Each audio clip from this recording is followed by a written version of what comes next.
Hello viewers, welcome to my YouTube channel. In this video, I will do an introduction to poetry. I'm introducing a series of classes on poetry to high school students, college students, university students, and generally lovers of literature. So I will be doing various aspects of poetry, and I invite you to stay with me up to the end of this video. Again, I also offer myself to provide individual tuition studies in as much as poetry is concerned. So one way that you can benefit from this is through membership. You can join the channel membership and you will have access to exclusive packs on YouTube. Again, we can arrange for classes out of YouTube. So I'll be placing my contacts on the description so that if you are interested in any of this, you can contact me. Fast forward to today's class. I will simply do an introduction to poetry. And what better way of introducing poetry can we have than doing a poem? So the poem that we have here is by one Robbert Herrick. Robbert Herrick lived between 1591 to 1664. The poem is entitled Here a Pretty Baby Lies, published in 1648. Here a pretty baby lies, sung asleep by lullabies. Pray be silent and not stir the easy earth that covers her. The first three lines of this poem are quite joyful. The tone is joyful.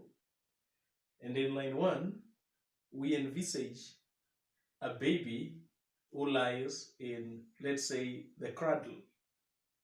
When we come to line 2, the baby is lying there because she has been sung for lullabies.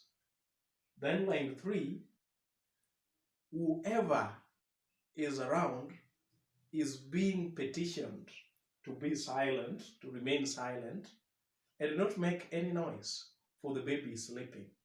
But when we go to line 4, that line completely changes our perception of the poem. When it's mentioned the easy earth that covers her, then we are surprised all of a sudden that the first line, here a pretty baby lies, has double meaning. The baby does not lie on the cradle, but the baby lie in the grave. Line 2, we come to realize that the lullabies are not just mere joyful lullabies that babysitters sing for their babies, but this could be some dirges, some funeral songs being sung to a baby who is long gone. Then in line 3, courtesy of line 4, now whoever is around is not being asked to remain silent and not stir, but that person is being asked not to disturb maybe the grave where the baby lies. So this poem here has quite a poignant, it has a kind of poignant effect. It is so moving. For a very long time, this is a poem that is going to stay in our minds. And that is what poetry should be. A poem should be something that strikes, something that makes you remember it, that makes you amused. And for a very long time, in one way or the other, you're going to remember it. So using this example here, let's define what a poem is. There are very many definitions of a poem, and nobody can really come out and say he or she has the monopoly of a poem's definition. Poems' definitions are always inspired by many things: the form, the shape, the content. Like, we just have an example of a definition. And after reading a poem, you can come up with your own definition. But for this, we have the definition of a poem as an imaginative work of art that is expressed in words with utmost compression, force, and economy.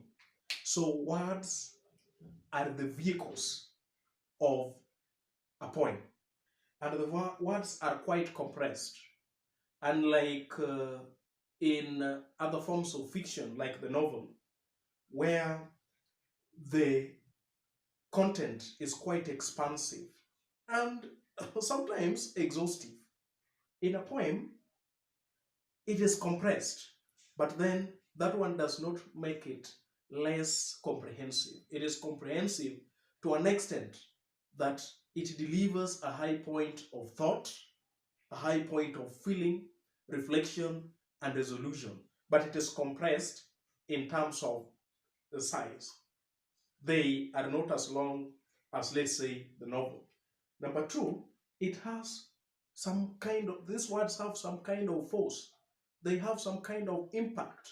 They leave lasting impact, sometimes even more than novels. Look at this poem, for instance. When you read the poem and you see the subtle way in which Robbert, Herrick, is trying to announce death, it is quite divorced from the ordinary way of doing that. And then there is also the economy. The poets hit hard with their words. They economize their words. They do not just use words for the sake of it, but each and every word that is used in a poem has a reason as to why. Number two, why should we study a poem? I'll be going through various poems, studying them carefully, thoughtfully, and sympathetically along the way. And we must know the reason as to why we are going to read these poems, the reason why we are going to study them, and the the reason as to why we are going to appreciate them. So why do we study a poem? A poem makes us think. Who does not want to think? All of us want to think. So if you want to think, a poem will do that for you. And just watch out for other upcoming videos if you want to think. Number two, a poem gives us new and unexpected insights. Sometimes you read a poem and you say, oh, I've never thought about that. I've never thought about such a thing in that line. To mean that it has given you a new and unexpected insight. A poem can also instruct us to do this, do that, don't do this. That is a point. Poems also arouse our emotions. And sometimes we read poems and we can't help tears coming from our eyes.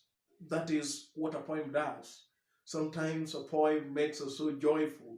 We find ourselves in the middle of a park with, let's say, the poetry collections from Emily Dickinson, and we're there smiling.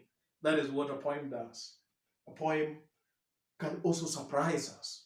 Look at the surprise that we received in this poem. Here, A Pretty Baby Lies. When we got to the fourth line, oh, wow, we were quite surprised. We didn't believe it.